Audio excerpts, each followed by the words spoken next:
할렐루야. 이 시간 예배의 자리에 나오신 모든 성도님들 환영하고 축복합니다. 우리 함께 약할 때 강함 대신에 찬송하시면서 2023년 2월 26일 사순절 제1주 온유교회 주일 예배를 시작하도록 하겠습니다.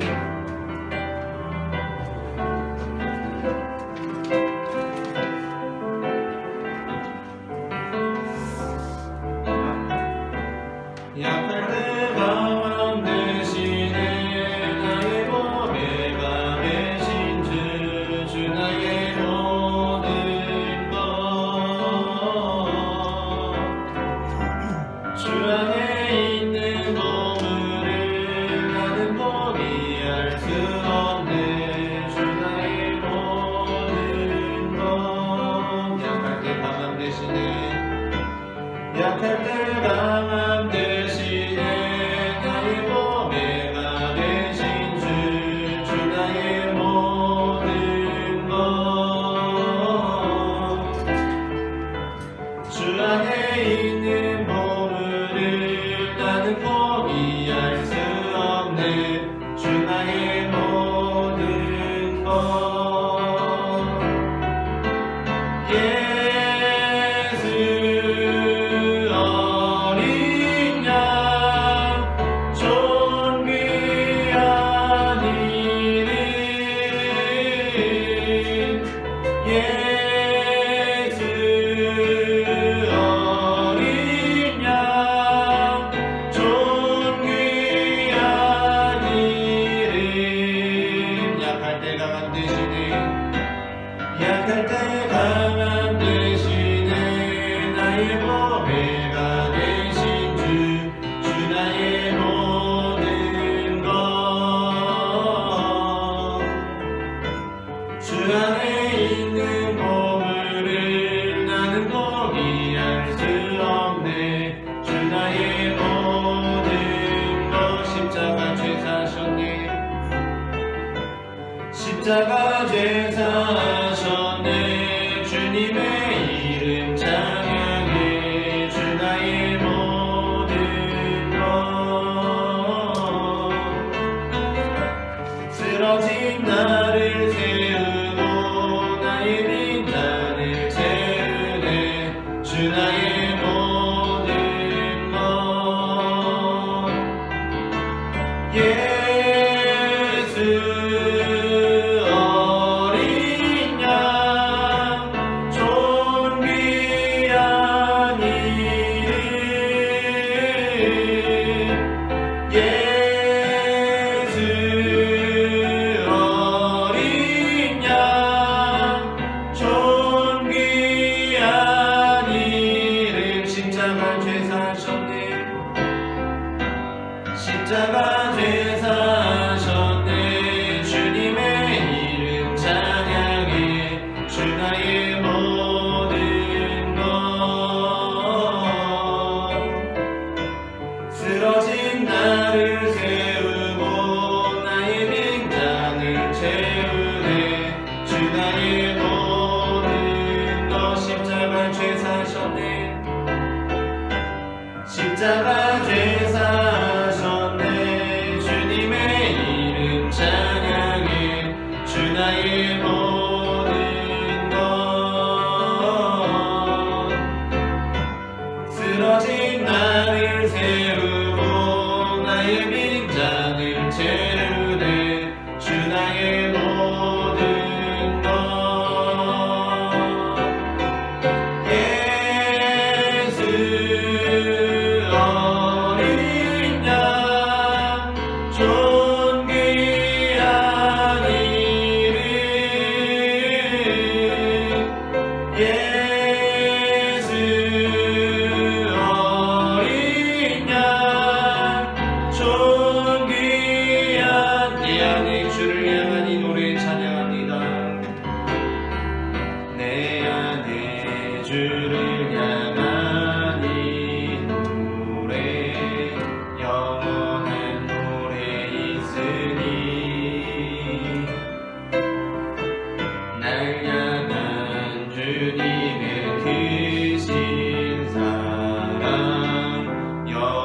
영원히 찬양하리라. 내 안에 주를 향한 이 노래, 내 안에 주를 향한 이 노래, 영원한 노래 있으니. 날 향한 주님의 크신 사랑 영원히 찬양하리라.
존귀한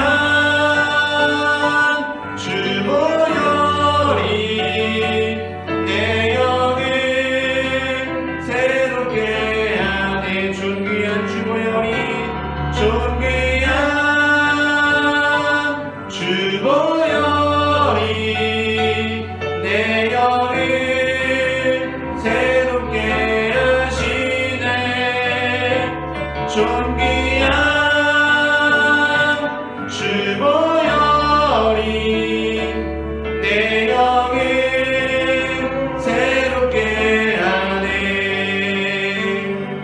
이 시간 우리 함께 기도하기를 원합니다. 사랑의 주님, 이 시간 우리가 예수 그리스도의 보혈을 힘입어 주님 앞에 나아가기를 소망합니다. 하나님, 우리의 힘과 능력이 아니라, 우리의 의로움이 아니라 오직 주 예수 그리스도의 보혈로, 그 보혈의 공로로 나아가기를 소망하오니 하나님, 이 시간도 보혈의 피로 우리를 정결케 하여 주시고 깨끗게 하여 주시옵소서. 하나님, 이 시간 우리가 안에 있는 죄의 내용들마다 주님 사하여 주시고 주님의 뜻에 합당한 예배를 드릴 수 있도록 주님 인도하여 주시옵소서. 다 함께 주여 세 번 부르시고 기도하시겠습니다. 주여, 주여, 주여. 사랑의 주님, 은혜를 감사합니다. 하나님, 이 시간에도 하나님 예수 그리스도의 보혈을 힘입어 이 시간 우리가 주님의 제전 앞에 나아가 예배하게 하시니 은혜를 감사합니다. 사랑의 주님, 우리의 의로움으로는 주님 앞에 나아갈 수 없지만 주님께서 예수 그리스도의 보혈의 피로 우리를 깨끗게 하여 주시고 정결하게 하여 주셨으니 하나님 아버지, 이 시간 우리가도 보혈의 피를 힘입어 나아갑니다. 하나님 아버지, 주님을 예배합니다. 하나님, 주님께 찬송의 예배를 드리며 하나님 주님 앞에 기도를 드립니다. 사랑의 주님, 이 시간 주님의 능력으로 역사하여 주시옵소서. 하나님, 이 시간 주님의 보혈의 피로 우리를 깨끗게 하여 주시옵소서. 하나님, 우리의 범죄한 입술과 하나님 우리의 범죄한 마음과 하나님 우리의 악한 행동들을 주님도 말하여 주시고 하나님, 이 시간 온전히 주님의 은혜로 나아갈 수 있도록 주님 인도하여 주시옵소서. 하나님, 우리는 참으로 부족합니다. 하나님, 우리는 연약합니다. 하나님 아버지, 우리는 참으로 겸손합니다. 하나님, 그러나 주님께서 우리를 의로운 자들로 불러주셨고 하나님 그 은혜를 우리에게로 느껴주셨으니 하나님, 이 시간 우리가 주님의 보혈을 힘입어 나아갑니다. 주님 인도하여 주시옵소서. 주님 새롭게 하여 주시옵소서. 하나님 아버지, 부정한 우리를 정결케 하여 주시고 온전한 예배를 드릴 수 있도록 주님 붙들어 주시옵소서. 아멘. 주님 함께 하여 주시옵소서. 주님 하여 주시옵소서.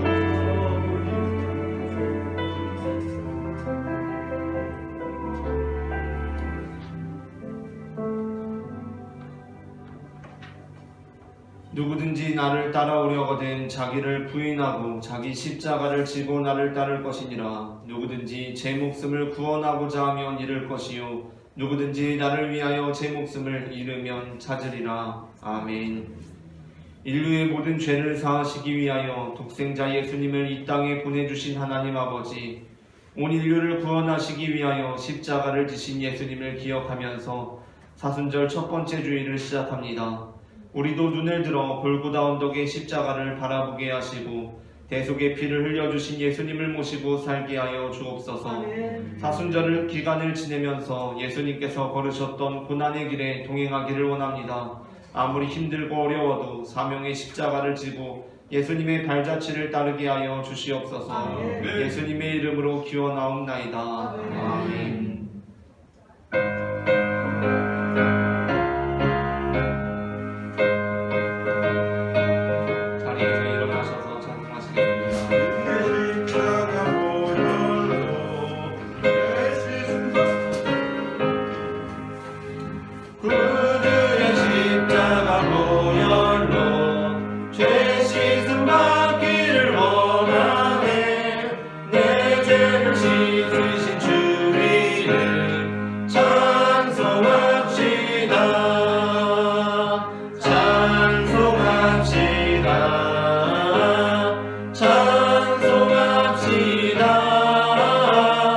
내 죄를 씻으신 주 이름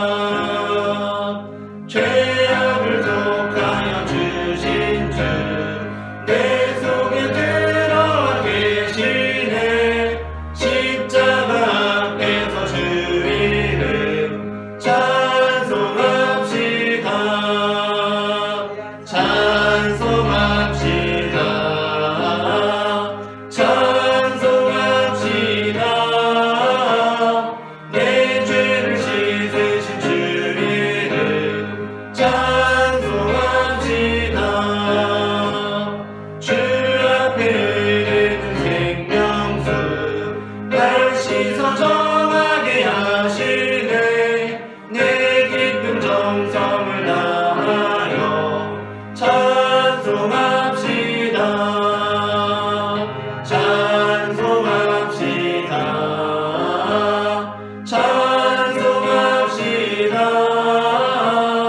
내 죄를 씻으신 주 이름 찬송합시다. 내 주께 회개한 영혼은 생명수 가운데 젖었네. 흠없고 순전한 주 이름 찬송합시다. 내 죄를 씻으신 주 이름 찬송합시다. 이 시간 다 함께 우리의 죄의 고백을 주님 앞에 올려드리시겠습니다. 거룩하신 하나님, 하나님의 기대와는 반대로 행동하며 살았던 죄를 고백합니다. 진리의 말씀에 귀를 기울이지 않았습니다. 경솔한 행동과 그릇된 말로 다른 사람들에게 상처를 주고 난처하게 만들었습니다. 용서하여 주시옵소서. 예수님의 이름으로 기도드립니다. 아멘. 이 시간 우리의 죄를 사하시는 주님의 용서의 말씀을 들으시기 바랍니다. 구하옵나니 주의 인자의 방대하심을 따라 이 백성의 죄악을 사하시되 애굽에서부터 지금까지 이 백성을 사하신 것 같이 사하시옵소서. 여호와께서 이르시되 내가 내 말대로 사하노라. 아멘. 다 함께 시편 32편 1절부터 2절 그리고 5절부터 11절 말씀을 교독하도록 하겠습니다. 허물의 사함을 받고 자신의 죄가 가려진 자는 복이 있도다. 마음에 감사함이 없고 여호와께 존재를 당하지 아니하는 자는 복이 있도다. 내가 이르기를 내 허물을 여호와께 자복하리라 하고 주께 내 죄를 아뢰고 내 죄악을 숨기지 아니하였더니 곧 주께서 내 죄악을 사하셨나이다. 셀라. 이로 말미암아 모든 건강한 자는 주를 만날 기회를 얻어서 주께 기도할지라. 진실로 홍수가 범람할지라도 그에게 미치지 못하리이다. 주는 나의 은신처이오니 환난에서 나를 보호하시고 구원의 노래로 나를 두르시리이다. 셀라. 내가 내 갈 길을 가르쳐 보이고 너를 주목하여 훈계하리로다. 너희는 무지한 말이나 노새같이 되지 말지어다. 그것들은 제갈과 굴레로 단속하지 아니하면 너희에게 가까이 가지 아니하리로다. 악인에게는 많은 슬픔이 있으나 여호와를 신뢰하는 자에게는 인자하심이 두르리로다. 너희 의인들아 여호와를 기뻐하며 즐거워할지어다. 마음이 정직한 너희들아 다 즐거이 외칠지어다. 아멘. 다 함께 사도신경으로 우리의 신앙을 고백하시겠습니다. 전능하사 천지를 만드신 하나님 아버지를 내가 믿사오며 그 외아들을 우리 주 예수 그리스도를 믿사오니 이는 성령으로 잉태하사 동정녀 마리아에게 나시고 본디오 빌라도에게 고난을 받으사 십자가에 못 박혀 죽으시고 장사한 지 사흘 만에 죽은 자 가운데서 다시 살아나시며 하늘에 오르사 전능하신 하나님 우편에 앉아 계시다가 저리로서 산자와 죽은 자를 심판하러 오시리라. 성령을 믿사오며 거룩한 공예와 성도가 서로 교통하는 것과 죄를 사하여 주시는 것과 몸이 다시 사는 것과 영원히 사는 것을 믿사옵나이다. 아멘.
같이 기도드리겠습니다. 사랑과 은혜가 풍성하신 하나님 우리 아버지, 1만 달란트 빚진 자 같은 우리가 주님의 은혜로 탕감받고 그리스도 예수 안에 새로운 피조물로 살게 하심을 감사드립니다. 아멘. 또한 주님의 도우심을 따라 모든 위험에서 우리를 보호하시고 지키시며 세상을 이기는 복된 삶이 되게 하신 주님께 감사 찬송 드립니다. 아멘. 이제도 거룩한 주일을 맞아 우리를 주의 몸된 논유교회로 인도하셔서 주 하나님을 예배하며 말씀을 청종하는 시간으로 은혜 베풀어 주시니 우리가 몸과 마음과 예물을 드리며 기쁨으로 주님을 경배합니다. 아멘. 여기 임재하셔서 우리의 예배를 영광 중에 흠양하시고 우리를 하나님의 온전함으로 새롭게 하여 주옵소서. 아멘. 우리들은 세상에서 평안과 안위만을 구하였지만 하나님께서는 우리를 위하여 평안을 창조하셨고 또한 환난도 지으셨나이다. 겨자씨 하나님만한 믿음만 있어도 산을 넘길 수 있다고 하셨던 주님께서 여기가 좋겠다고 말하는 제자들을 데리고 산에서 내려오시던 주님을 기억하며 우리의 무지함과 욕심에 젖어 사는 자를 주님 십자가 앞에 내려놓습니다. 아버지. 우상 앞에 절하는 자를 질투하시기까지 미워하시는 하나님께서 내 안에 욕심이 우상이라고 말씀하셨는데 우리 안에 있는 육신의 정욕, 안목의 정욕, 이생의 자랑들을 이제 소멸하여 주옵소서. 아멘. 주께서 온전하신 것 같이 우리가 온전하며 예수 그리스도를 따라 세상에서 빛과 소금의 삶이 되게 하옵소서. 아멘. 서로 사랑하라 말씀하신 하나님 우리 아버지, 이 세상은 개인이나 국가나 온통 자기만을 위한 삶으로 타락하여 끝없는 전쟁의 소용돌이로 혼돈에 빠지고 있습니다. 우리 믿는 자들이 먼저 정직과 공의를 바로 세우며 이웃을 돌아보는 사랑의 사람들이 다 되게 하여 주옵소서. 아멘. 구하오니 우리를 먼저 고쳐주시고 우리 연약함을 강력한 일을 파는 강력으로 사용하여 주옵소서. 아멘. 나로부터 시작하여 사랑을 선포하는 모든 국제사회가 일어나 우크라이나 전쟁부터 종식시키는 역할을 감당케 하시고 아버지. 하나님의 말씀을 듣고 하는데 끝나는 것이 아니라 그 말씀을 지켜 행하는 모든 믿는 자들이 되게 하옵소서. 아멘. 이 시간도 사랑하는 목사님을 통해 주시는 말씀으로 은혜 충만케 하시고 아멘. 그 말씀을 손바닥에 새기고 이마에 새기고 마음판에 새겨서 온전히 주님과 하나 되는 역사가 있어지게 하옵소서. 아멘. 이 모든 말씀을 우리 기도 들으시고 더 좋은 것으로 응답하시는 예수 그리스도 이름으로 기도하옵나이다. 아멘.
마태복음 4장 1절부터 11절까지 말씀입니다. 본문을 제가 한 절, 여러분이 한 절 교독하겠습니다. 그때 예수께서 성령에게 이끌리어 마귀에게 시험을 받으러 광야로 가사 자기를 한마디로 금식하신 후에 들으시니라. 시험하는 자가 예수께 나와서 이르되 네가 만일 하나님의 아들이거든 명하여 이 돌들로도 떡덩이가 되게 하라. 예수께서 대답하여 이르시되 기록되었을 때 사람이 떡으로만 살 것이 아니요 하나님의 입으로부터 나오는 모든 말씀으로 살 것이라 하였느니라 하시니. 이에 마귀가 예수를 거룩한 성으로 데려다가 성전 꼭대기에 세우고 이르되 내가 만일 하나님의 아들이거든 일어나라. 기록되었을 때 그가 너를 위하여 그의 사자를 명하시니 그들이 손으로 너를 받들어 다리에 돌에 부딪히지 않게 하리라 하였느니라.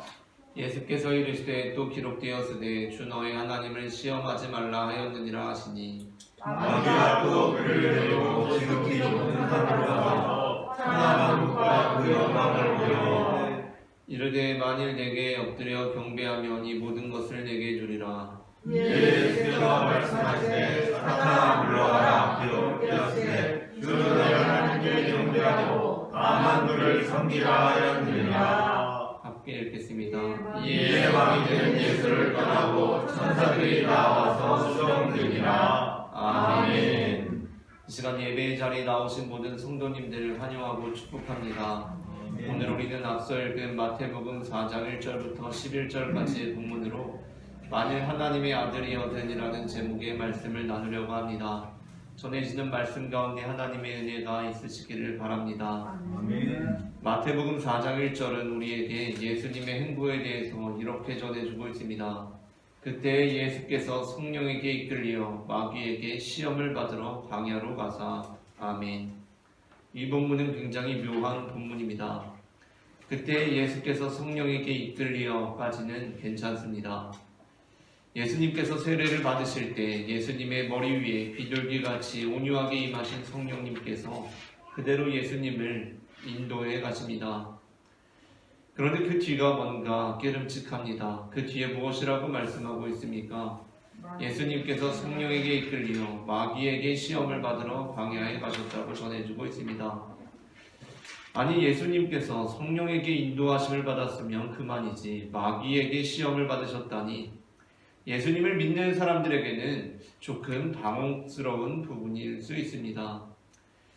예수님을 믿지 않거나 기독교 신앙에 대해서 잘 알지 못하는 사람은 예수님께서 마귀에게 시험을 받으신 것이 무엇이 문제가 되느냐라고 생각하실지도 모르겠습니다. 하지만 이 서술은 예수님을 믿는 이들, 어떤 이들에게는 굉장히 불쾌하고 모욕적일 수 있는 구절입니다. 왜냐하면 우리가 믿기로 예수님께서는 하나님이시기 때문입니다. 예수님은 하나님이십니다. 그리고 하나님 앞에서 마귀는 어떠한 존재입니까? 하나님과 마귀는 결코 대등한 존재가 아닙니다. 마귀는 그저 한낱 마귀 따위에 불과한 것입니다. 하나님 앞에서, 예수님 앞에서 마귀는 마귀 따위에 불과합니다.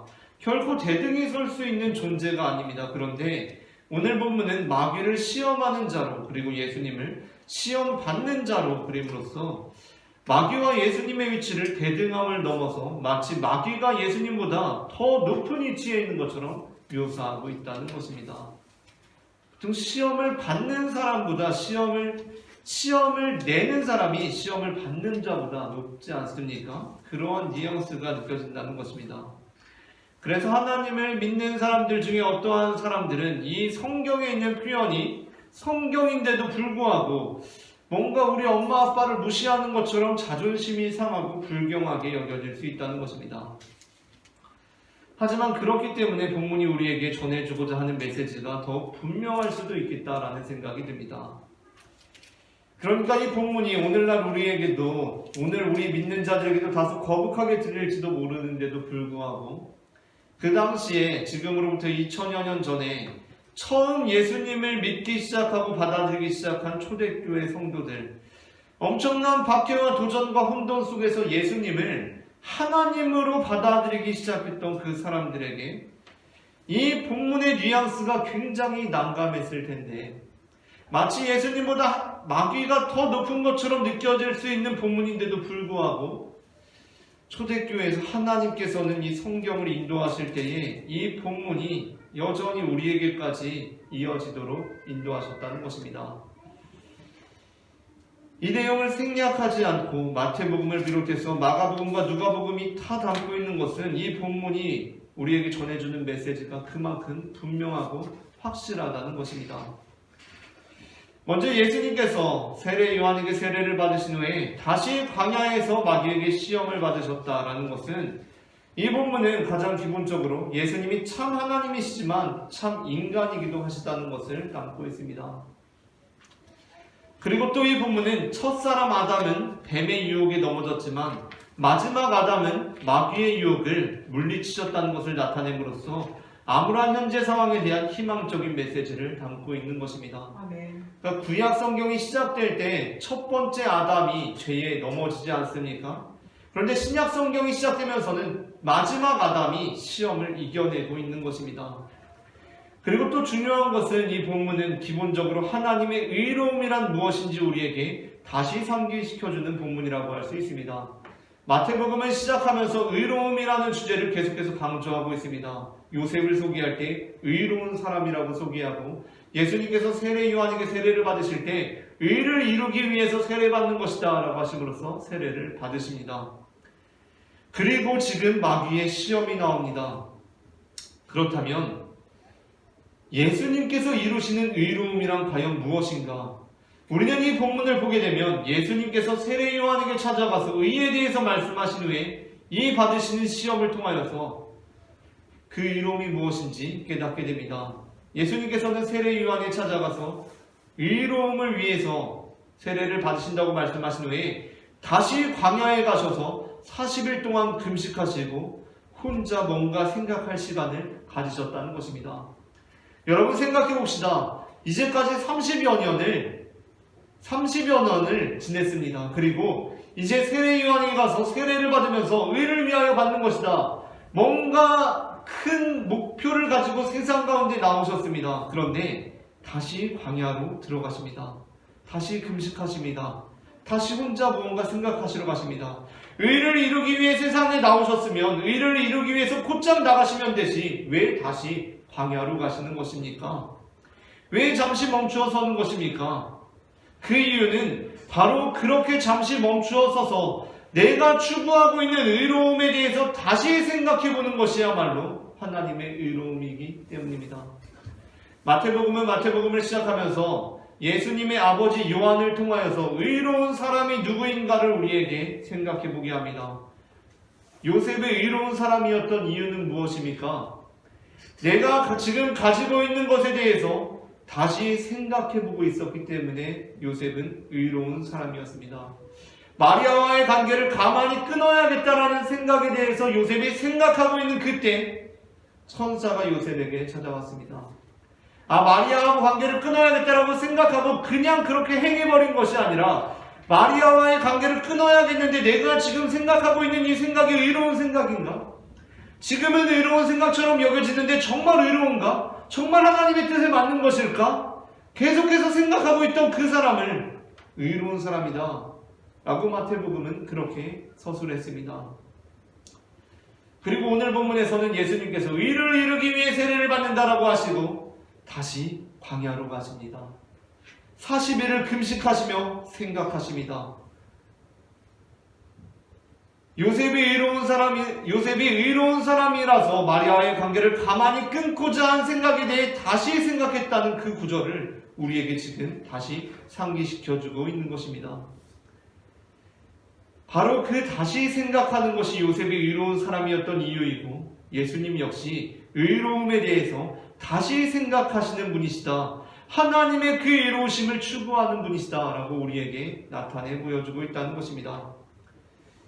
나아가서 오늘 예수님께서 광야에서 마귀에게 시험을 받으신 본문은 예수님께서 일생에 걸쳐서 추구하셨던 것이 마귀가 추구하는 것과 어떻게 다른 것이었는지를 예수님의 본격적인 사역이 시작되기 전에 압축적으로 보여주고 있는 것이라고 할 수 있습니다. 우리가 어떤 책을 읽어보면 어떠한 책이든지 뭐 소설이 되었건 시집이 되었건 어떠한 책 중에는 맨 앞에 프롤로그라는 짧은 글이 실려 있는 것들이 있습니다. 그 짧은 글은 전체적인 내용을 요약해주는 매우 중요한 글입니다. 바로 이 예수님의 광야 시험, 마귀에게 받은 시험이 마태복음이 지금 예수님의 본격적인 사역을 시작하기에 앞서서 예수님의 전체 사역이 어떠한 것이었느냐를 우리에게 아주 요약적이고 핵심적으로 보여준다는 것입니다. 예수님께서 광야에서 마귀에게 시험을 받으신 이 내용은 예수님 사역 전체의 요약본이면서 동시에 예수님 사역의 상징적인 결정체라고 할 수 있습니다. 그 의도를 우리는 그렇다면 이게 왜 요약본이냐, 예수님의 전체 사역이 왜 요약본이냐라고 질문할 수가 있겠는데 우리는 그 이유를 이 전체적인 구성에서 찾아볼 수가 있습니다. 예수님께서 마귀에게 시험을 받으신 내용은 앞서 말씀드린 것처럼 마태복음과 마가복음 그리고 누가복음에 모두 나오고 있습니다. 그런데 그 내용을 세 가지 시험을 오늘 받으시지 않습니까? 예수님께서 그렇게 세 가지 시험의 형태로 기록하고 있는 것은 마태복음과 누가복음입니다. 마가복음은 1장 12절부터 13절에서 짤막하게만 이렇게 서술하고 끝입니다. 함께 합독하겠습니다. 성령이 곧 예수를 광야로 몰아내신지라 광야에서 40일을 계시면서 사탄에게 시험을 받으시며 들짐승과 함께 계시니 천사들이 수종들더라. 아멘.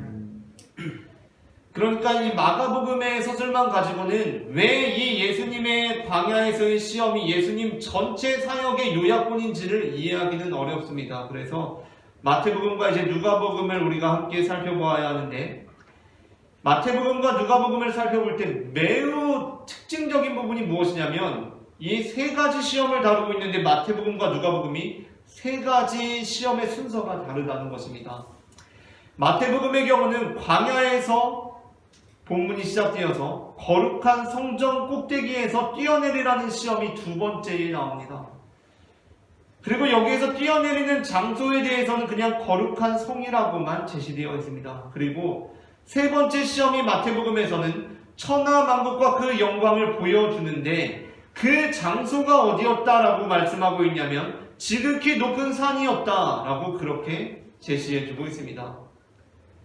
이 시험에서 마태복음에 나오는 세 가지 시험의 순서가 어떠하냐면 광야에서 시작이 돼서 뛰어내리라는 시험이 두 번째 나오고 세 번째가 천하만국의 영광을 보여주는데 그 장소로 산이었다라고 지명해주고 있다는 것입니다. 그런데 마태복음 전체에서 예수님의 활동이 어디서 시작되고 어디에서 끝이 납니까? 마태복음 3장에서 살펴본 것처럼 예수님의 사역은 세례 요한에게 세례를 받으심으로 광야에서 시작이 됩니다. 그렇다면 마태복음에서 예수님의 사역은 어떻게 끝이 납니까? 십자가에 달려 죽으시고 부활하시고 어떻게 끝이 납니까? 마태복음이 맞춰지는 28장 16절부터 20절 말씀을 다 함께 합독하겠습니다. 11 제자가 갈릴리에 가서 예수께서 지시하신 산에 이르러 예수를 배웠고 경배하나 아직도 의심하는 사람들이 있더라. 예수께서 나와 말씀하여 이르시되 하늘과 땅의 모든 권세를 내게 주셨으니 그러므로 너희는 가서 모든 민족을 제자로 삼아 아버지와 아들과 성령의 이름으로 세례를 베풀고 내가 너희에게 공부한 모든 것을 가르쳐 지키게 하라. 볼지어다 내가 세상 끝날까지 너희와 항상 함께 있으리라 하시니라. 아멘. 마태복음이 끝나는 부분인데 마태복음의 끝나는 배경이 어디입니까? 16절 말씀에서 11제자가 갈릴리에 가서 예수께서 지시하신 산에 이르렀다라고 그렇게 제시해주고 있습니다. 11제자가 갈릴리에 가서 예수께서 지시하신 산에 이르렀다. 이 본문에서 연상되는 것이 무엇입니까? 우리가 앞서 예수님께서 광야 시험을 받을 때 세 번째 마귀의 시험, 마태복음에 나오는 세 번째 마귀의 시험에서 마귀가 예수님을 시험하는 장소가 어디냐 하면 바로 지극히 높은 산으로 데리고 갔다라고 그렇게 말씀하고 있습니다. 그리고 또 이어서 예수님께서 마지막으로 마태복음 28장에서 마지막으로 예수님께서 말씀하시는데 이렇게 말씀하십니다. 네, 5째 줄입니다. 예수께서 나와 말씀하시되 하늘과 땅의 모든 권세를 내게 주셨다라고 말씀하십니다. 그런데 마태복음에서 세 번째 시험에서 마귀가 예수님을 시험할 때 제시하고 있는 것이 무엇입니까? 마지막 줄입니다. 천하 만국과 그 영광을 보여주고 있습니다. 그러니까 마태복음에서 마귀가 예수님을 시험하는 첫 번째, 두 번째, 세 번째 끝나는 부분이 마태복음 전체가 끝나는 것과 장소와 메시지가 일치되고 있다는 것입니다. 그러니까 상응하고 있다는 것입니다. 그러니까 마태복음 기자는 자신의 복음서의 시작과 끝에 맞추어서 마귀의 시험의 순서를 배치하고 있다는 것입니다. 예수님의 광야 시험을 단순히 하나의 사건, 그냥 하나의 사건이 아니라 앞으로 펼쳐질 예수님의 전체 사역을 종합적으로 암시하는 하나의 요약본으로서, 결정체로서 제시하고 있다는 것입니다. 이 의도가 더욱 명확해지는 것은 누가복음 역시 똑같은 방식으로 이 광야 시험과 누가복음을 기술하고 있기 때문입니다. 누가복음은 어떻습니까? 앞서 말씀드린 것처럼 누가복음에 나오는 시험은 마태복음과 순서가 다릅니다. 그래서 당혹스러울 수 있습니다. 누가복음에서는 돌을 떡으로 만들라는 시험이 첫 번째 일치하지만 두 번째 시험이 예수님께 나에게 절해라, 그럼 천하 만국의 영광을 너에게 주겠다라는 시험이 두 번째였습니다.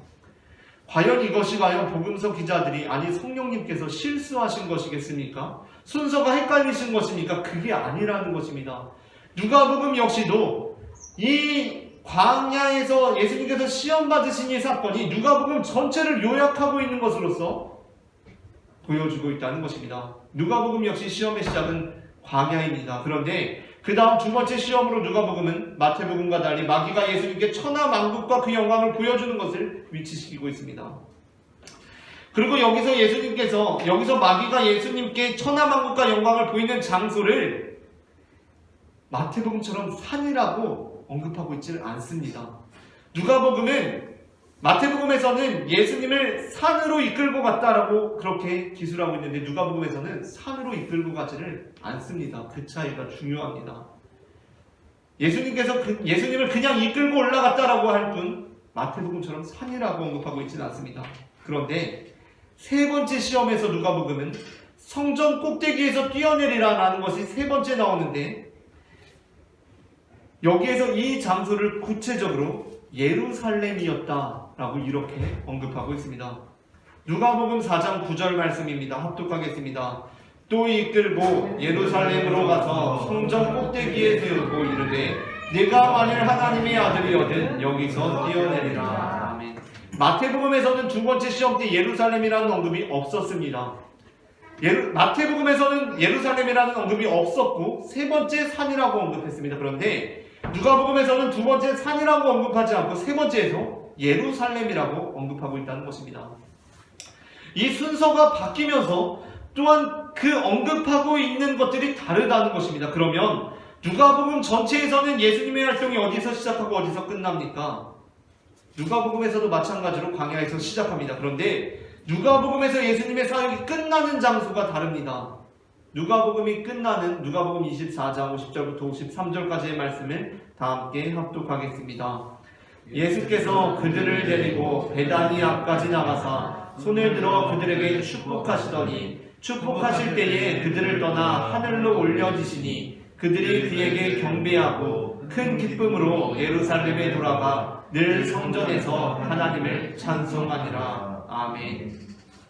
누가복음에서 끝나면서 강조되는 두 가지가 있습니다. 무엇이냐면 제자들이 예루살렘으로 돌아갔다는 것입니다.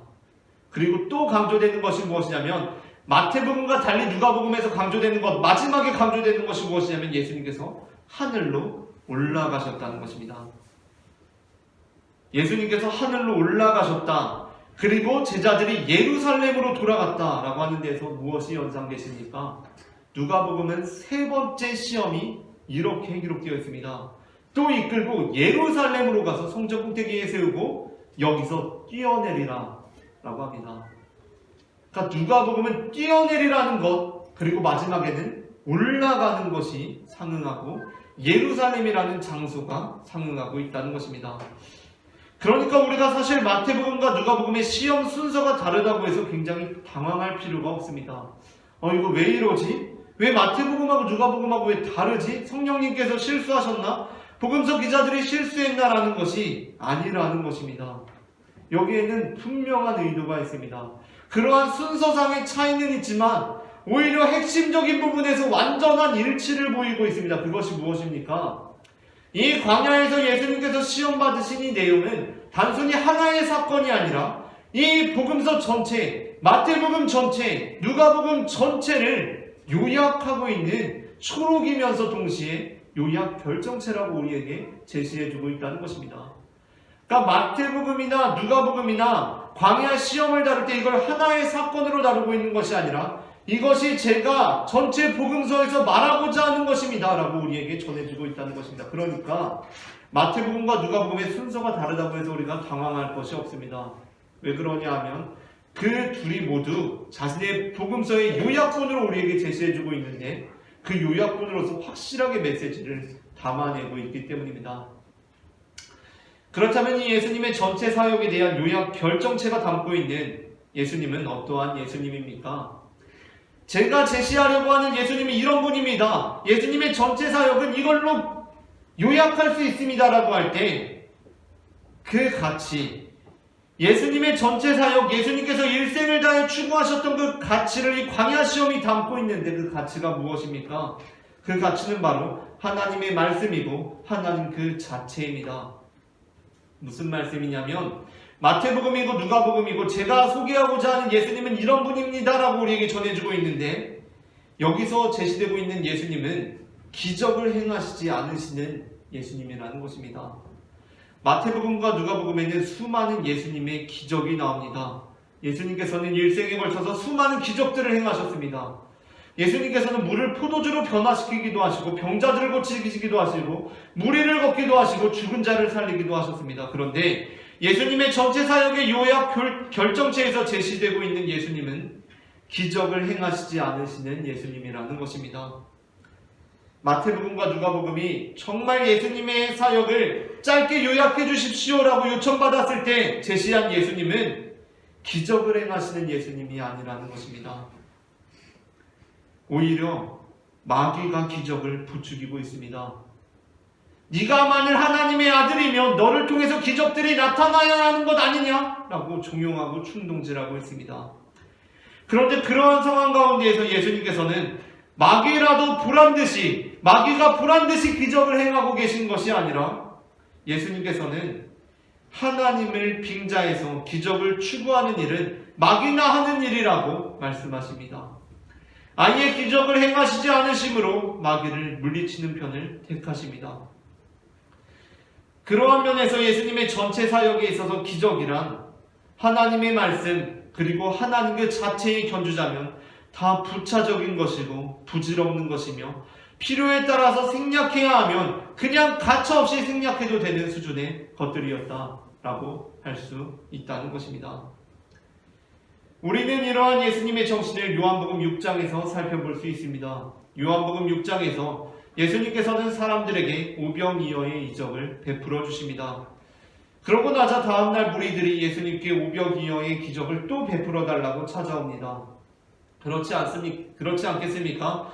예수님께서 오병이어의 이적을 베풀어 주니까 사람들이 다음날 또 예수님께 오병이어의 기적을 베풀어 달라고 찾아온 것입니다.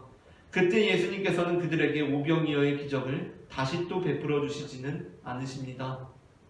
오히려 예수님께서는 자신을 찾아온 그들을 향해서 너희가 나를 찾아온 이유는 떡을 먹고 배가 불렀기 때문이라고 책망하시면서 썩을 양식을 위하여 일하지 말고 영생하도록 있는 양식을 위하여 일하라 라고 말씀하십니다. 그렇게 예수님께서는 시험하는 자가 예수님을 찾아와서 네가 만일 하나님의 아들이거든 명하여 이 돌들로 떡덩이가 되게 하라 라고 말할 때 기록되었으되 사람이 떡으로만 살 것이 아니요 하나님의 입으로부터 나오는 모든 말씀으로 살 것이니라 라고 말씀하신 것입니다. 요한복음에는 예수님의 광야 시험이 나오지 않습니다. 그런데 바로 이 오병이어에 이어지는 이 말씀이 공관복음, 마태복음, 누가복음과 마가복음에 나오는 마태복음과 누가복음에 나오는 예수님의 시험을 다시 우리에게 상기시키고 있다는 것입니다. 예수님께서 떡을 달라고 나온 자들에게 떡을 주시지 않으십니다. 그렇게 시험하는 자들을 물리치고 계신 것입니다. 이것이 바로 예수님의 믿음이었습니다. 바로 이것이 예수님이 하나님을 믿는 신앙이었습니다. 예수님께서는 하나님 안에서 기적을 추구하지 않으셨습니다. 예수님이 하나님 안에서 추구했던 것은 하나님의 말씀이었고 하나님 그 자체였던 것입니다. 그렇다면 우리의 모습은 어떻습니까? 우리는 예수님처럼 하나님 안에서 하나님만을 추구하고 있습니까? 아니면 우리는 마치 다시 한번 오병이어의 이적을 베풀어 달라는 무리처럼 시험하는 자처럼 예수님, 당신이 만일 하나님의 아들이라면 내 삶에 널브러져 있는 돌들이 떡이 되게 해주십시오 라고 요구하고 있지는 않습니까? 그리고 또는 내가 하나님의 자녀라면, 내가 하나님을 믿는 사람이라면 나의 삶에도 좀 기적들이 나타나야 하는 것 아닌가? 라고 의심하고 있지는 않습니까? 그것이 예수님을 향하고 있는 것이든 나 자신을 향하고 있는 것이든 우리가 믿음 안에서, 아니 믿음을 빙자해서 그렇게 하나님을 이용해서 기적을 추구하고 있는 삶을 살아가고 있다면 우리는 이미 예수님의 가르침으로부터 너무 멀리 떨어져 있다는 것을 깨달아야 합니다. 그때 우리는 바로 마귀의 올무에 걸려 있는 것입니다. 예수님께서는 이렇게 말씀하십니다. 하나님을 믿는다는 것은 하나님을 통해서 기적을 바라는 것이 아니다. 하나님을 믿는다는 것은 하나님을 잘 이용해서 기적이 나타나게 하는 것이 아니다. 하나님을 믿는다는 것은 기적이 없음에도 불구하고 하나님을 믿는 것이다. 아멘. 성전 꼭대기에서 떨어졌는데도 불구하고 하나도 다치지 않았기 때문에 그러한 기적을 체험해서 하나님을 믿는 것이 아니라 그런 특별한 경험이 없음에도 불구하고 하나님을 믿는 것이야말로 하나님을 진정으로 믿는 것이다. 천하만국의 영광을 얻게 되어서 하나님을 믿는 것이 아니라 그러한 것과는 상관없이 부요할 때나 궁핍할 때나 변함없이 하나님께 경배하고 다만 그를 섬기는 것이 하나님을 믿는 것이다. 그러므로 너의 삶에 기적이 나타나지 않는다고 해서, 너에게 무언가 특별한 하나님 체험이 없다고 해서 나는 하나님의 자녀가 아닌 것인가? 라고 생각하지 말아라. 기적이 나타나지 않거나 특별한 체험이 없다는 것이 네가 하나님의 자녀가 아니라는 것을 증명해 주는 것이 아니다. 오히려 기적이 나타나지 않고 특별한 체험이 없음에도 불구하고 여전히 하나님을 경배하고 다만 그를 섬기는 것이야말로 네가 하나님의 아들이고 딸이고 자녀라는 것을 증명해 주는 것이다 라고 말합니다. 우리는 기적이 없이도, 그러니까 하나님에 대한 특별한 체험이 없이도 말 그대로 기적 같은 삶을 살아낸 인물로 요셉을 생각해 볼 수 있습니다. 그는 참으로 전혀 기적을 체험하지 않고도 하나님에 대한 변치 않은 믿음을 유지하는 기적 같은 삶을 살았습니다. 어떤 분들에게는 믿기 어려운 일일지도 모르겠지만 성경의 맨 첫 번째 책인 창세기에 보게 되면 창세기에 나오는 사람들은 하나님을 만나거나 하나님의 음성을 듣거나 하나님의 천사를 보거나 하나님과 관련한 특별한 경험들을 하는 것이 덜어 있는 일들이었습니다. 그러니까 우리가 지금 생각할 때는 하나님을 보고 하나님의 음성을 듣고 막 천사를 만나는 것이 대단한 일처럼 여겨지는데 창세기에 나오는 인물들은 대체로 진짜 하나님을 만나고 음성을 듣고 천사를 만나고 그런 일들이 덜어 있는 일들이었습니다. 아브라함이나 야곱을 비롯해서 사라나 심지어 하갈도 그러한 체험을 했던 사람들이었습니다. 그런데 창세기에 아주 특별한 사람이 등장하는데 그가 바로 요셉입니다. 그는 하나님에 대한 특별한 경험이 없는, 요즘 말로 표현하자면 아무것도 못해본 모태신앙이었습니다. 말 그대로 모태신앙이었던 것이 야곱을 통해서 아버지 야곱을 통해서 하나님을 믿게 되었는데 그 이후에는 하나님에 대한 특별한 체험을 했다는 것이 전혀 나와 있지 않기 때문입니다. 요셉은 분량상 창세기의 5분의 1에서 거의 4분의 1 정도에 이르는 내용을 책임지는 창세기의 중추적인 인물입니다. 그런데 그 요셉은 특징이 있습니다. 단 한 번도 하나님을 만나본 적이 없다는 것입니다. 하나님의 음성을 들어본 적도 없고 천사를 만나본 적도 없습니다. 어릴 때 무슨 꿈을 꾸긴 했습니다. 그런데 그 꿈이 우리가 다시 한번 보게 되면 우리도 충분히 꿀 수 있는 꿈입니다. 심지어 하나님도 안 나오고 천사도 안 나옵니다. 그냥 우리가 다시 보게 되면은 어떤 계시하고는 상관이 없어 보이는 꿈처럼 보이기도 합니다. 그렇게 그는 어떠한 특별한 하나님 경험이 전혀 없이 그냥 아버지 야곱을 통해서 하나님을 알게 되었고 그 하나님을 믿으며 살았던 사람입니다. 그런데 정말 놀라운 것이 무엇인지 아십니까? 요셉은 창세기에서 거의 유일하게, 아니 성경 전체를 놓고 볼 때 예수님 빼고는 거의 유일하게 가장 빈틈없이 하나님을 믿고 신뢰한 인물로 성경에 등장하고 있다는 것입니다. 요셉에게는 실수가 없습니다. 요셉은 하나님에 대한 특별한 경험이 없는데 가장 견고한 믿음을 가진 사람이었습니다. 아멘. 하나님을 만나고 하나님의 음성을 들었던 수많은 사람들이 있었는데 다 한두 번은 실수합니다. 실패합니다. 유혹에 넘어집니다. 그런데 단 한 번도 하나님을 만나지 못했고 단 한 번도 하나님의 음성을 들어보지 못했고 그의 삶에서 기적이란 것은 경험해 본 적이 없는 사람인데, 특별한 하나님의 지형을 경험해 본 적이 없는 사람인데 항상 고난과 역경과 우여곡절로 정철된 삶을 살아야 했던 그 요셉이 하나님을 제대로 믿었던 사람의 전형으로 창세기에 그리고 성경에 나오고 있다는 것입니다. 그 요셉이 우리에게 주는 메시지가 무엇입니까? 우리에게 기적이 일어나지 않는 것, 우리의 삶에 고난들만 찾아오는 것, 특별한 경험이 없는 것, 심지어 내 삶에는 매일같이 고난과 역경이 찾아오는 것, 하는 일마다 꼬이고 있는 것, 풀리지 않는 것, 우리가 하나님의 자녀가 아니라는 것을 입증하는 것이 아니라는 것입니다. 되는 일이 하나도 없고 기적이 일어나지 않을 때 마음속에 이런 생각 들지 않습니까? 아, 내가 하나님의 자녀가 아닌가? 하나님이 계시지 않은가? 그런 생각 들지 않습니까? 그런데 그게 아니라는 것입니다. 오히려 우리의 삶에 기적이 일어나지 않음에도 불구하고, 우리의 삶에 하나님에 관한 특별한 경험이 없음에도 불구하고 여전히 하나님의 말씀으로 살고 있다는 것, 우리의 삶에 매일같이 고난과 역경이 찾아오고 하는 일마다 꼬이고 풀리지 않는데도 불구하고 여전히 하나님께 경배하고 다만 그를 섬기고 있다는 것, 그것이야말로 우리가 하나님의 자녀라는 것을 입증하고 있다는 것입니다. 이 시간 우리가 바로 그러한 요셉과 같은 자들, 기적 때문이 아니라 기적이 없음에도 불구하고 하나님을 믿음으로 역설적으로 기적 같은 삶을 이루어내는 하나님의 자녀들이 되기를 소망합니다. 아멘. 예수님께서 시험하는 자가 떡을 요구할 때 떡을 베푸는 기적을 보이지 않으시고 사람이 떡으로만 살 것이 아니요 하나님의 입으로부터 나오는 모든 말씀으로 살 것이다 라고 말씀을 하시자 마귀가 떠나가지 않습니까? 그랬던 것처럼 요한복음에서는 예수님께서 무리들이 떡을 요구할 때 떡을 베푸는 기적을 보이시지 않고 생명의 떡, 하나님의 말씀을 주시기 시작하자 그 무리들이 마치 마귀가 떠나가듯이 떠나가기 시작합니다.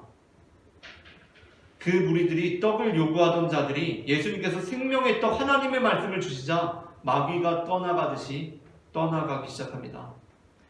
오병이어의 기적을 체험한 사람들입니다. 기적을 체험하지 않은 사람들이 아닙니다. 오병이어의 기적을 체험한 사람들이고 예수님을 자신들의 임금으로 삼으려고 했던 그 무리들입니다. 그런데 이제 예수님께서 오병이어의 기적을 나타내지 않자 예수님을 떠나가기 시작하는 것입니다.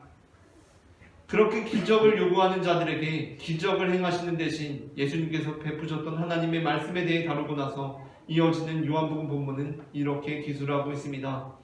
요한복음 6장 66절 말씀입니다. 다 함께 말씀을 합독하겠습니다. 그때부터 그의 제자 중에서 많은 사람이 떠나가고 다시 그와 함께 나누지 아니하더라. 아멘. 마태복음과 누가복음에서는 마귀가 예수님께 떡을 요구하고 예수님께서 떡을 주시지 않고 하나님의 말씀을 주자 마귀가 떠나갑니다. 요한복음에서는 예수님께 떡을 요구하던 사람들이 예수님께서 떡이 아니라 생명의 말씀을 주시기 시작하자 그 사람들이 떠나가고 있습니다.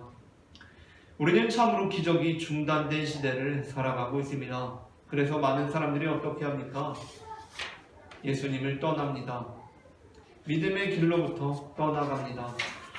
그때 예수님께서는 기적이 아니라 오로지 하나님의 말씀으로 살아갈 자들을 간절하게 찾으시며 이렇게 말씀하십니다. 이어지는 67절 말씀입니다. 합독하겠습니다. 예수께서 12 제자에게 이르시되 너희도 가려느냐? 너희도 가려느냐? 하나님께서는 지금 기적 때문이 아니라 오로지 나의 말씀으로 살아갈 자들을 간절하게 찾으며 애타게 부르고 계신 것입니다. 너희도 가려느냐? 제가 목회자가 되기로 결단을 하고 신학대학교에 가서 공부를 하고 또 대학원까지 공부를 하는 과정 중에 신학생들이 대체로 겪는 과정인데 저 역시 공부를 하면서 신앙에 대해서, 하나님에 대해서 회의가 찾아오기도 했습니다. 목사가 되지 말아야겠다라는 것을 넘어서 과연 하나님이 계신가? 과연 예수님의 말씀이 진리인가? 기독교 신앙 자체에 대한 회의가 찾아왔던 것입니다. 그리고 제가 목회자가 되지 않고 교회 자체를 떠나게 되더라도 내 일생에 그래도 인생을 걸었는데 마지막으로 성경을 다시 한번 읽어보자라는 마음으로 성경을 읽었던 적이 있습니다. 성경을 한 절 한 절 천천히 꾹꾹 눌러가면서 일독을 할 때 그때 저는 이 말씀을 만났습니다. 그때 예수님께서 저에게 이렇게 질문하셨습니다. 용세야, 너도 가려느냐? 저는 이 본문을 읽고 한참 생각에 잠겼습니다. 너희도 가려느냐? 기적이 사라진 시대, 하나님에 대한 증거가 사라진 시대, 그래서 하나님을 믿어도 아무런 일도 벌어지지 않는다고 말하는 이 시대, 그래서 많은 사람들이 교회를 떠나고 하나님을 떠나가는 이 시대, 저 역시도 그래야 되나라고 고민하고 있던 그 순간 하나님께서 저에게 이렇게 말씀하셨습니다. 너도 가려느냐? 당시 저는 대학에서 신학 공부를 마치고 석사 과정 중에 있으면서 이미 오랜 시간 교육 전도사로, 그리고 그 당시에도 교회에서 사역을 하고 있던 중이었습니다. 그런데 그럼에도 불구하고 계속해서 목회의 길을 걸어가고 목사가 되는 것에 대해서 망설이고 있었기 때문에, 어찌 보면 곧 다른 길로 떠날 생각을 하고 있었기 때문에 이 예수님의 물음에 확실한 대답을 올려드리지 못했습니다.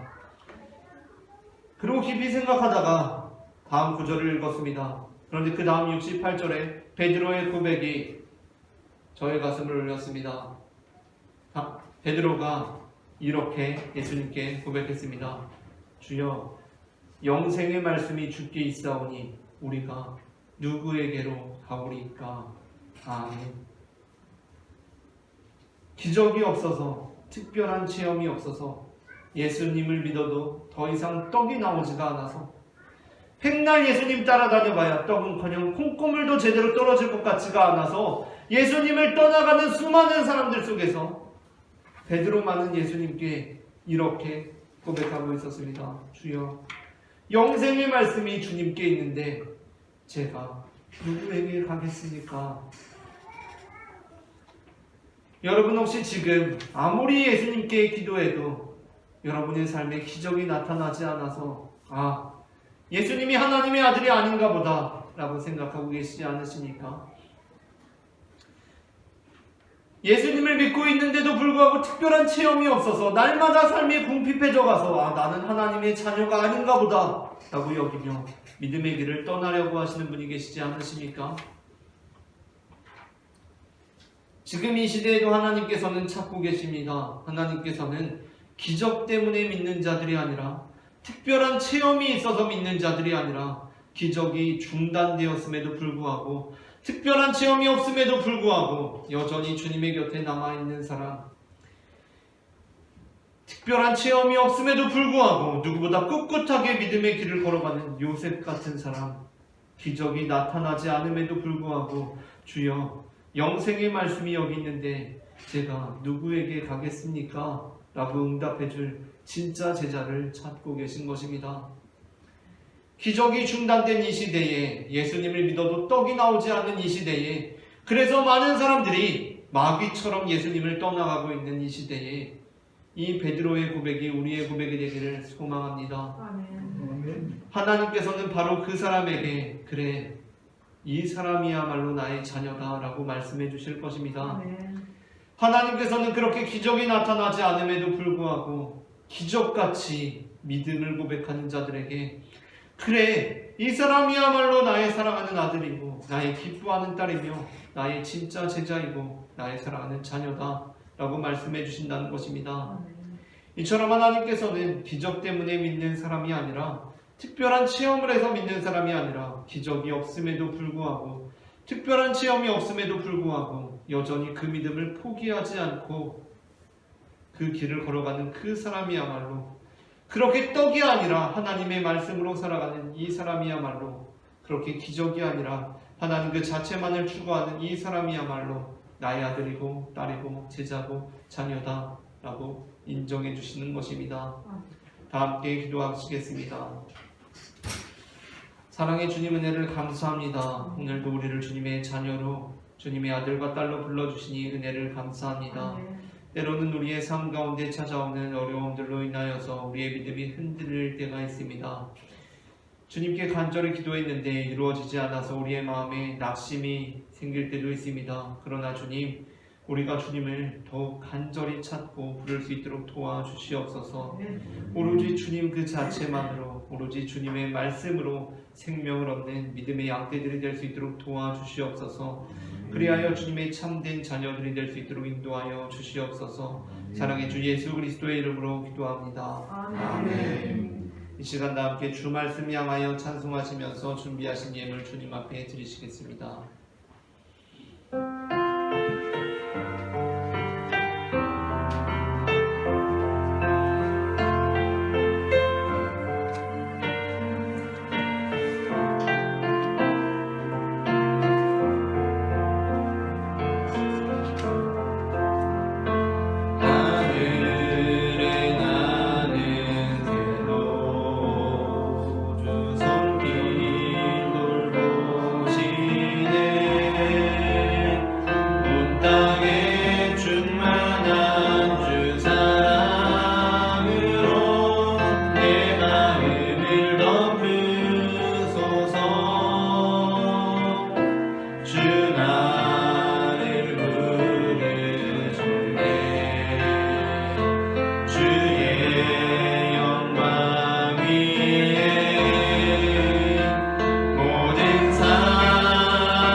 거룩한 예물을 올려드릴 수 있게 인도해 주시니 그 은혜를 감사합니다. 아멘. 참으로 우리가 누리고 있는 모든 것 주님으로부터 온 줄 믿습니다. 사랑의 주님, 우리가 이 받은 은혜에 감사하며 주님께 응답하는 삶을 살아갈 수 있도록 도와주시옵소서. 주님께 우리의 받은 은혜를 다시 올려드립니다. 주님께 드림을 통하여서 우리의 삶이 궁핍해지는 것이 아니라 주님께서 날마다 채우시는 놀라운 은혜를 경험하는 살아갈 수 있도록 주님 인도하여 주시옵소서. 사랑의 주 예수 그리스도의 이름으로 기도합니다. 아멘. 이 시간에는 우리에게 몸과 피를 내어주신 주님께 감사하며 성찬식을 진행하도록 하겠습니다.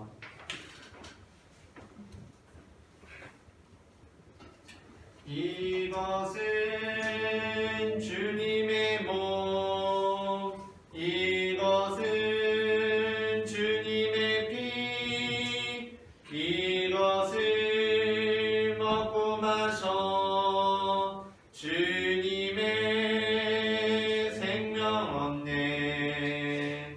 이 떡을 받습니다. 이 잔을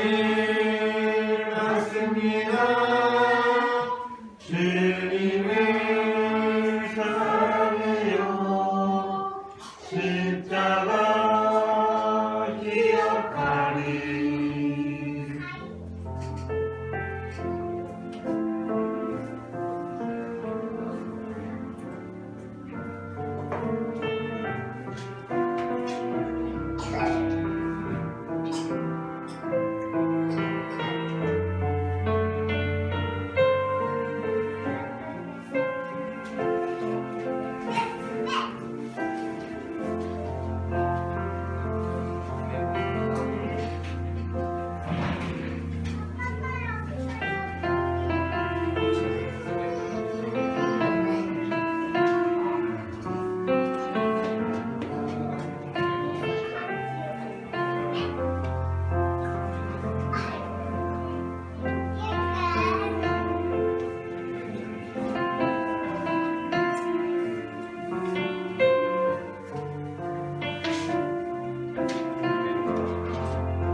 우리에게 몸과 피를 내어 주신 주님께 감사하며 다 함께 감사의 기도를 올리시겠습니다.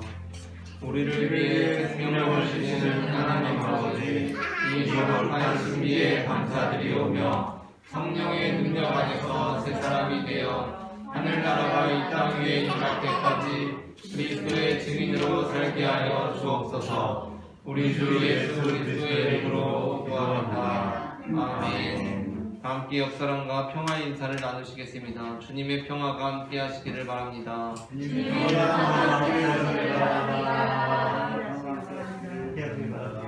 교회 설립 기념 주일 예배가 3월 12일 주일 오후 4시에 있습니다. 3월 12일 주일 오전 11시 예배는 없습니다. 주일 거리 청소가 매 주일 오전 10시에 있습니다.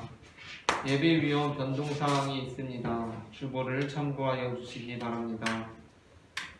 오늘 점심 식사는 교회에서 제공하며 식사 후에는 경배와 찬양 순서가 있습니다. 다 함께 일어나셔서 찬송가 620장 여기에 모인 우리 찬송하시겠습니다.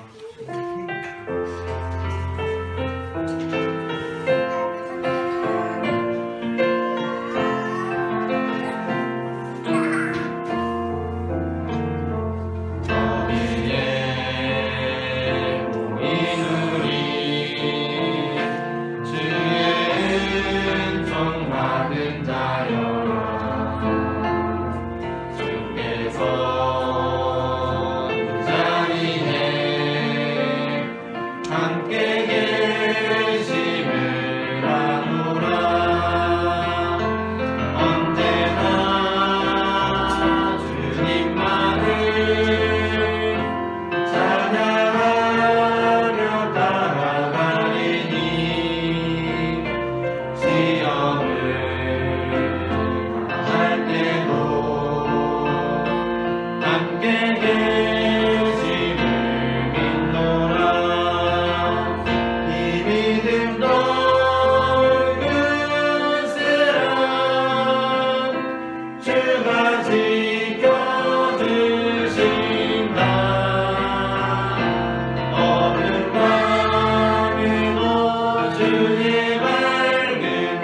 모든 민족을 제자로 삼아 아버지와 아들과 성령의 이름으로 세례를 베풀고 내가 너희에게 분부한 모든 것을 가르쳐 지키게 하라. 볼지어다 내가 세상 끝날까지 너희와 항상 함께 있으리라. 아멘. 이제는 우리 주 예수 그리스도의 은혜와 하나님 아버지의 사랑과 성령님의 교통하심이 지금 이 시간 하나님 자체만, 하나님 말씀만을 구하겠노라고 결단하는 모든 성도들의 머리 위에 지금부터 영원토록 함께 하시기를 간절히 축원하옵나이다. 아멘.